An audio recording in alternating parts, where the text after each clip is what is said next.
So longitudinal stress by strain, right? Longitudinal strain.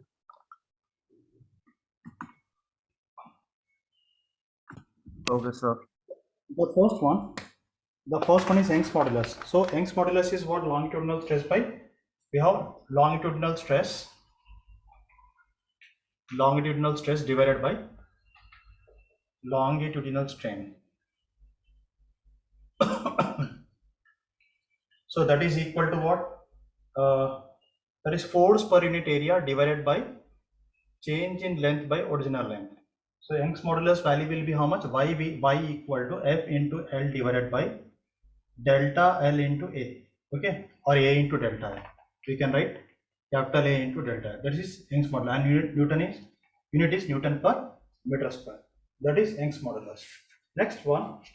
So we can again convert this y is equal to what? Y you can convert it as y is equal to mg into L by, if it is a circle, then circular wire, we can take pi r square into L.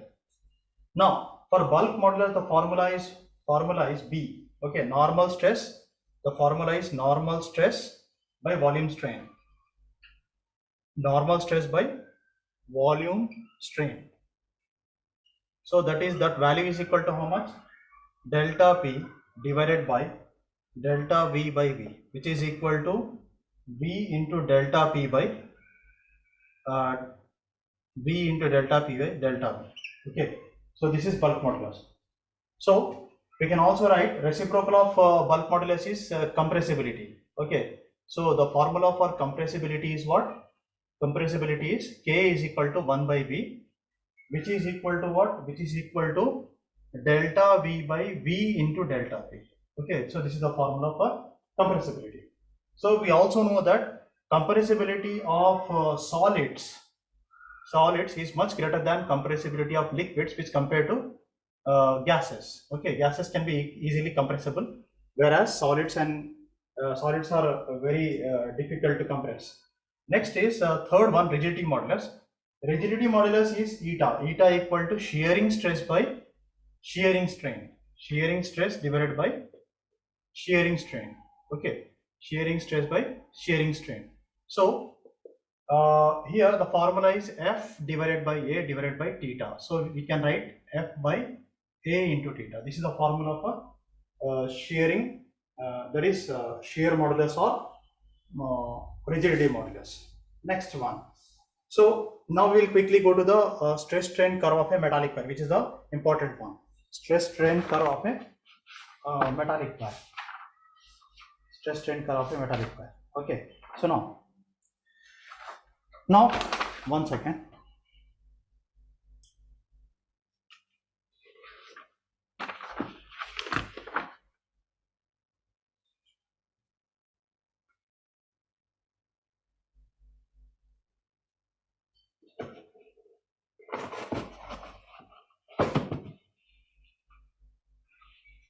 Take the screenshot. We'll go to next one.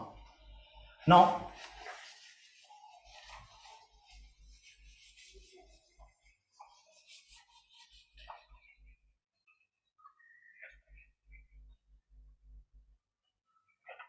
stress strain curve for a metallic wire. Now we'll discuss about this, which is one of the important one.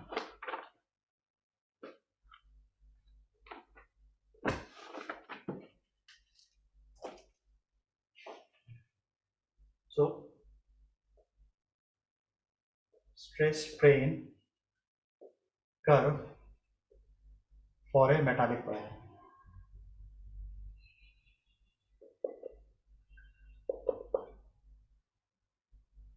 So here we are drawing the graph like this. This is strain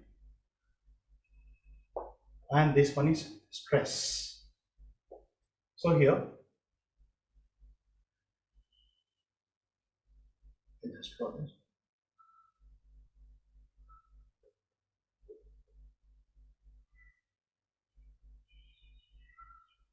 Now here this point is A, this point is B, this is C, this one is E, and this one is F. Now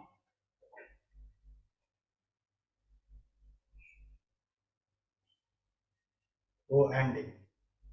So here B is said to be point B. Point B is said to be elastic limit. Point B is said to be elastic limit. I'll explain just 1 second. And point C is said to be, or OA. Here I'll write here.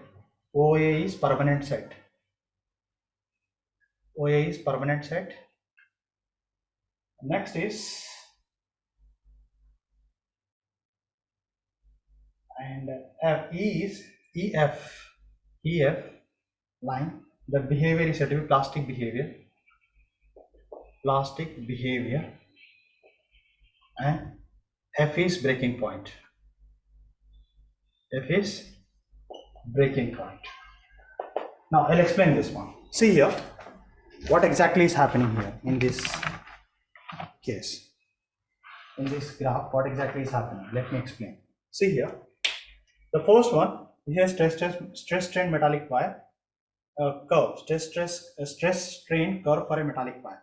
In this, see, you take a rubber band, you stretch the rubber band and release it, it will go back. So O to A is showing the proportionality, means you stretch it, release it, it will go back. O to A is the proportionality. Now B is the elastic limit. Suppose if you stretch it too much, you're applying little more force, then it will come back, but it will take some time. So that is B. The B is said to be elastic limit. B is said to be the elastic limit. Here, elastic limit. A is the proportionality. I'll write here. A is the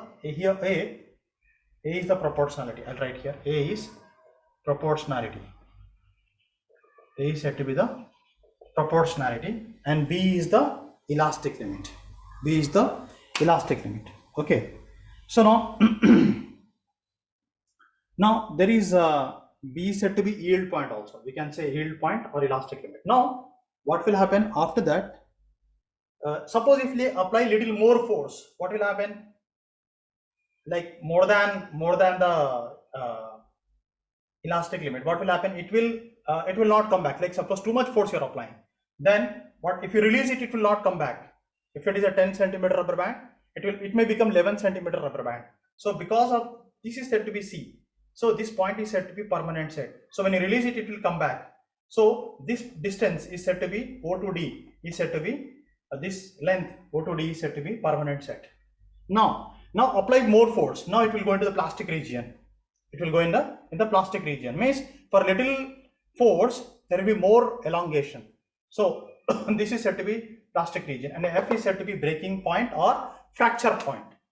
F is said to be the breaking point or fracture point. Understood? So these points are very, very important. Is it clear? So one should, for every substance, maybe there is a rubber band or whether it is a metallic wire. This is for the metallic wire. For rubber band it will break, but for metallic wire, suppose if you stretch the metallic wire, release it, it will go back. If you little up more, it will take time, but it will still go back. See, there is a permanent set. Apply little force, more elongation will be there in a wire. So this is the stress strain curve for a metallic wire. If you say if you look at a rubber band, so what will happen? It will not be same. The curve will not be same. For rubber, it may go in this way. If you draw a stress strain graph, okay, this is a strain and stress strain graph for a rubber band. This is for rubber. It will not be the same. So it will be like this, something like this. Okay, the graph may be in this way. So when you release it, it will come back to the same. So after that, it will break. So this is for a stress strain curve for a rubber band. Now the last topic is elastomers. What is elastomers? Elastomers are substances having large strain is known as elastomers. Substances which are having large strain are known as elastomers. Substances having large strain are known as elastomers. Next one, we have elastic fatigue. Elastic fatigue means if you stretch and release constantly, keeping on, you are doing the experiment again and again. So what happens? It will become hard. So it will take time. So So it is difficult to vibrate. The wire gets tired or fatigued and finds it difficult to continue vibrating. So if you stretch the rubber band, release it, stretch and release it, stretch, keep on going doing that one. Maybe after some time the rubber band will become hard. So and it becomes difficult to vibrate. Such type of situation is known as elastic fatigue. Okay. And what do you find out from the suppose there is a stress strain curve? What do you find out the slope? From the slope, you will find out, if you find out the slope of this graph, you will find out the Young's modulus, and area under this will give the energy, elastic energy. Okay, area under this will give the energy stored in a material, that will find out. Okay, so for this we will stop here. Okay.